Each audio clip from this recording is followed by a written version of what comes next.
Bienvenidos al segundo video del capítulo 9. Como prometimos, continuamos creando el proyecto de software que controla la pantalla. Comencemos con nuestro proyecto de software, el cual te mostraremos a través de un programa precreado. Vamos a revisarlo juntos e interpretarlo, para que la próxima vez puedas armar fácilmente un proyecto con una pantalla por tu cuenta. Carga el proyecto de ejemplo descargable y abre el archivo IOC. En la pestaña de distribución de pines y configuración, puedes ver la huella y los ajustes del microcontrolador. Las patas SDA y SCL del I2C están conectadas a los pines PEF0 y PEF1 de acuerdo con el hardware asociado a la herramienta periférica I2C. La configuración del protocolo de comunicación también se puede ver abriendo el elemento del menú I2C, que es el siguiente. Otras interfaces HMI también forman parte del proyecto, algunas de las cuales puede que ya te resulten familiares. Por ejemplo, hemos insertado nuestros tres pulsadores llamados botón HMI 1, botón HMI 2 y botón HMI 3. Por ahora, no cambies el código. Mantengámonos con la configuración original. Naveguemos a la vista del explorador de proyectos y echemos un vistazo a lo que hay de nuevo en comparación con lo que ya conocemos hasta ahora. En las subcarpetas Core Folders, Inks y SRC encontrarás archivos relacionados con las pantallas OLED, que ahora revisaremos juntos. Comencemos con OLED-CONF-H, que contiene la configuración de usuario necesaria para utilizar nuestra pantalla. Podemos controlar la pantalla enviando comandos al bus I²C utilizando la conocida función HAL I2 mem write. Esta función tiene dos parámetros dependientes del hardware: el I2Candle type_def, que es un puntero a la estructura I2 configurada, y una dirección de 16 bits, que es la dirección del dispositivo de destino. Para hacer que nuestro código sea modular, hemos definido estos dos parámetros con los siguientes dos macros. El puntero proporcionado al puerto apunta a la estructura I2C generada, que se encuentra en el archivo main.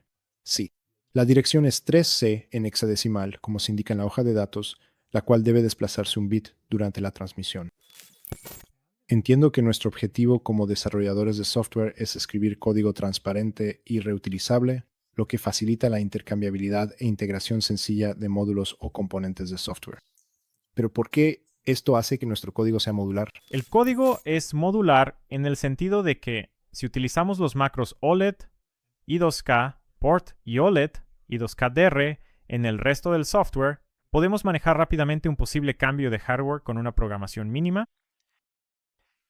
Si, por ejemplo, cambiamos nuestra pantalla a I2C en otra pata del microcontrolador, basta con cambiar el valor del macro en la línea 5, y el controlador OLED será compatible con la nueva configuración. Otro ejemplo es que, si cambiamos la pantalla OLED y cambiamos su dirección, solo necesitamos actualizar el macro en la línea 6, y podremos recibirla como un miembro más en el bus. Otro parámetro específico de la pantalla es la altura y el ancho de la misma. Estos se utilizan para calcular el tamaño del arreglo que se usa para mapear los puntos en la pantalla. Podemos describir un píxel en un solo bit, así que el tamaño total de la pantalla puede representarse en 8, 190 y 2 bits, o 1, 24 bytes. En nuestro archivo de configuración también puedes ver que tenemos la opción de reflejar la pantalla vertical y horizontalmente, así como invertir sus colores. Podemos activar estas opciones quitando las marcas de comentario del define, eliminando los caracteres de doble barra al inicio de la línea. Las defines aquí se llaman directivas de compilación, lo que significa que parte del código fuente se compilará dependiendo de estas opciones. Pronto verás un ejemplo de su uso. ¿Es correcto pensar que mostrar letras no es simplemente decirle a la pantalla lo que quieres que haga? Exactamente. Sin embargo, usar la biblioteca preparada no es mucho más complicado que eso. Veamos cómo se ve. Como nuestra pantalla es gráfica, necesitamos controlar los píxeles uno por uno para que sean negros o claros. Si queremos imprimir texto en la pantalla, también necesitamos indicar uno por uno qué píxeles activar para un carácter determinado. Para hacer esto, necesitamos crear conjuntos de caracteres predefinidos que contengan la visualización de las letras. Si queremos usar varios tamaños o tipos de fuente en nuestra aplicación, debemos crear conjuntos de fuentes separados para cada tamaño y tipo. Actualmente, nuestro código soporta 4 tamaños de fuente. La más pequeña tiene 6 píxeles de ancho y 8 píxeles de alto. La más grande tiene 16 píxeles de ancho y 26 píxeles de alto. En el último fragmento de código de nuestro archivo fuente, podemos establecer cuál de los 4 conjuntos de caracteres debe estar disponible en nuestro software. En nuestro ejemplo, todos estos tamaños de fuente están disponibles. Si no necesitas alguno de ellos y quieres reducir el tamaño del código, podemos convertirlo en un comentario. Hablando de letras, echemos un vistazo a cómo se ven las diferentes implementaciones de conjuntos de caracteres. Comencemos con Old Fonts, H. Al principio puedes ver que nuestro archivo olded, conf, h está insertado, es decir, está incluido. Después de eso, se muestra una definición de estructura llamada fontDef. Esta es una estructura que usamos para describir nuestros caracteres, la cual tiene 3 elementos: altura de la fuente, ancho de la fuente y el puntero a la fuente. Puedes ver el uso de esta estructura a partir de la línea 403 en el archivo OLEDFonts C. Un bloque con una directiva de compilación debe interpretarse de la siguiente manera. El fragmento de código entre las directivas del preprocesador ifdef y endif se compila en el programa final si la expresión que sigue a ifdef ha sido definida previamente o tiene un valor lógico de 1, es decir, es verdadera. Como OLED incluye font6x8, tal como se define en OLEDconf h, y se incluye en este archivo indirectamente a través de OLEDfont h, la línea 404 se compilará en nuestro programa. Esta línea no hace más que crear una estructura llamada font 6x8 y asignarle un valor inicial. Establecemos el ancho y la altura según el nombre y especificamos un puntero a nuestra fuente. Mueve el cursor a la ubicación de font 6x8 en la línea 404 y presiona la tecla F3 para saltar directamente a la declaración de font 6x8. ¿Qué vemos aquí? En primer lugar, aquí también debe usarse la conocida directiva del preprocesador. La font 6.8 es un arreglo de enteros sin signo de 16 bits. La fuente es constante, por lo que puede declararse como constante. Es estática porque no queremos acceder a este arreglo desde otro archivo fuente. Al examinar los elementos de nuestro arreglo, podemos ver que cada fila contiene 8 datos que juntos describen un carácter. Vamos a visualizarlo para entenderlo fácilmente. Cada letra tiene un ancho de 6 píxeles y una altura de 8 píxeles, es decir, 6 columnas y 8 filas. Los 8 datos en cada línea de nuestro código describen las 8 líneas de nuestro carácter de arriba hacia abajo. Como ejemplo, elijamos el carácter de almohadilla, que es la octava línea de nuestro código que les mostramos antes.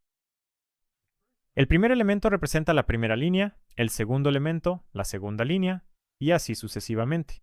Los datos son de 16 bits, pero solo se necesitan los 6 bits superiores, así que solo se muestran los 6 bits superiores en la tercera columna. Estos valores binarios deben mostrarse en la pantalla izquierda según la tecnología OLED, donde el 0 es negro y el 1 es blanco.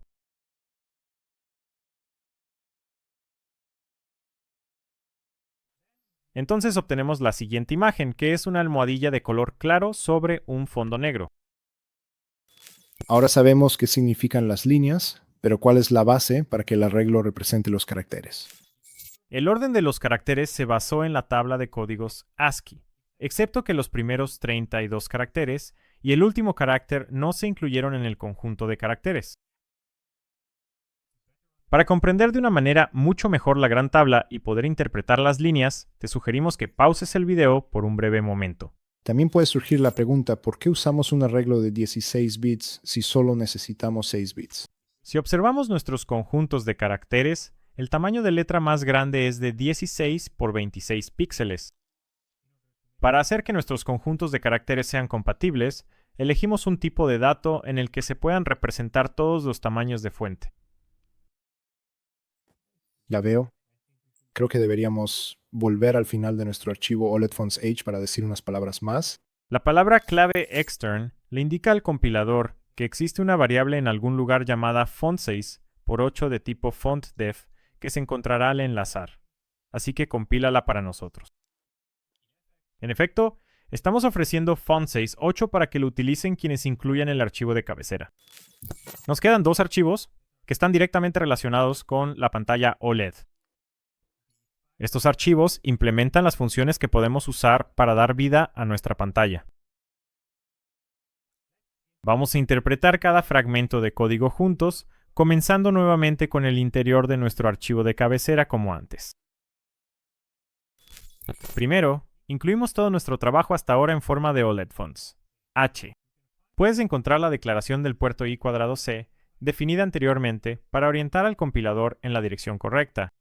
A esto le siguen algunos tipos de numeración, o enum para abreviar, que hacen que nuestro código sea más comprensible para nosotros.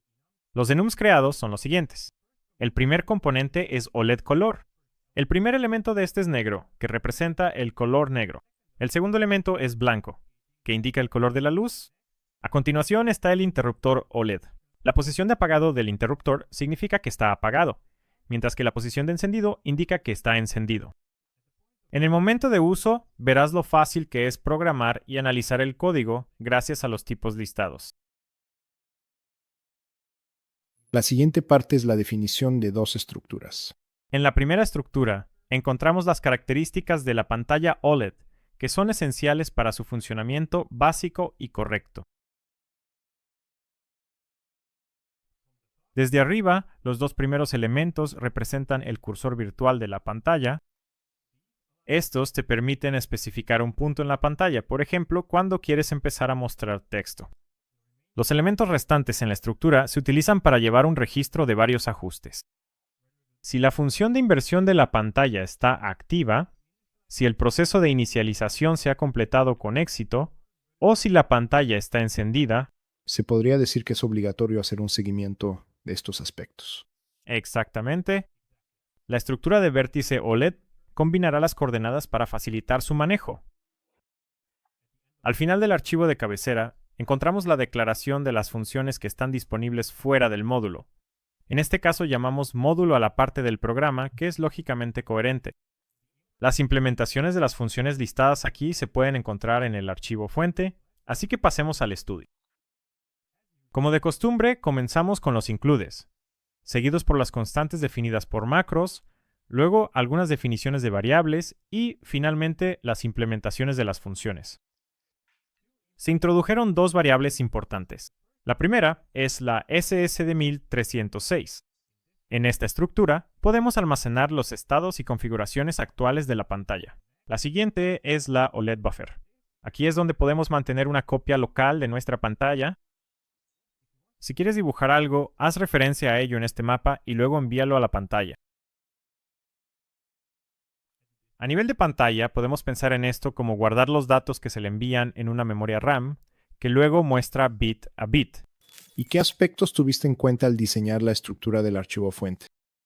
Lógicamente, hemos construido el archivo fuente de tal manera que las funciones necesarias para el funcionamiento básico están al principio y son esenciales para que la pantalla funcione. Estos elementos esenciales son las funciones de comunicación que se pueden utilizar para enviar comandos o datos al módulo OLED. Tanto para los casos de OLED Write Command como de OLED Write Data, usamos la función HAL I2C memWrite para la comunicación I2C, pero solo cambiamos sus parámetros de entrada.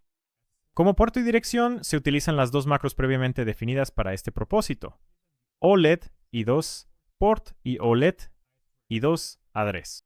El tercer parámetro es utilizado por la pantalla OLED para distinguir entre comando y dato. La información sobre esto se encuentra en la hoja de datos, en la sección 8.2 Command Decoder. El quinto y sexto argumento, Wint8, TP, Data y Wint16, TSize, también son relevantes para nosotros. El primero es un puntero a los datos que se van a enviar, y el segundo es el tamaño de los datos a enviar. En el caso de un comando, se trata de un código de comando de 1 byte que puede obtenerse de la hoja de datos de la pantalla. Al enviar datos, se debe especificar la dirección del buffer y el tamaño del paquete de datos. Entiendo, pero veamos esto en un ejemplo concreto. ¿Cómo es el proceso, por ejemplo, cuando envías un comando simple a la pantalla? La función OLED Set Display se utiliza para encender o apagar la pantalla. En su núcleo, puedes ver que establecemos el código de nuestro comando de salida según el parámetro de entrada, encendido o apagado, actualizamos el estado de la pantalla en la estructura de registros y luego enviamos el comando establecido. ¿Cómo podemos encontrar los códigos de los comandos? En la hoja de datos, los capítulos 9 y 10 contienen los comandos y sus descripciones. Por ejemplo, el comando de encendido y apagado se describe en la primera tabla de comandos del capítulo 9 y en el capítulo 10.1, 12. Nuestra función para invertir la pantalla tiene una estructura muy similar. En el uso, puede que necesites comprobar el estado de inversión, lo cual puedes hacer con la función de consulta. ¿Por qué no comprobar la estructura SSD 1306 en el programa principal? Porque esta estructura ha sido ocultada del programa principal, y solo se puede acceder a ella a través de estas funciones. Esta solución mejora la modularidad. Es decir, si el interior de la biblioteca OLED cambia, el programa principal no se verá afectado, siempre y cuando las interfaces del módulo permanezcan sin cambios. El otro argumento para ocultar la estructura es que la biblioteca que gestiona la pantalla debe encargarse de mantener su propio estado. Sus usuarios son simplemente consumidores de esta información. Volviendo al tema, también podemos ajustar el contraste de nuestra pantalla usando la función OLED Set Contrast. Puedes colocar el cursor en cualquier píxel de la pantalla usando la función OLED Set Cursor. Podemos establecer el color de toda la pantalla en negro o claro usando la función OLED Fill. Si especificamos blanco como parámetro de entrada, tenemos que poner cada bit el valor de color en 1, es decir, FF. Si nuestro color de entrada es negro, entonces el valor de color, value, no necesita cambiarse, porque su valor inicial está establecido en 0. Después de eso, simplemente recorremos el buffer de salida y lo llenamos con color, value. Ahora sabemos cómo llenar el arreglo de salida con un color en particular. Pero ¿cómo pasamos esto a la pantalla? Para este propósito tenemos una función llamada OLEDUpdatesScreen, que envía el contenido del buffer por bloques. Un bloque contiene 8 líneas de visualización completas. Nuestro objetivo final es utilizar la pantalla, pero antes de poder hacerlo necesitamos inicializar la pantalla y crear funciones de dibujo. Sin embargo, cubriremos estos temas en el próximo video. Adiós. Nos vemos.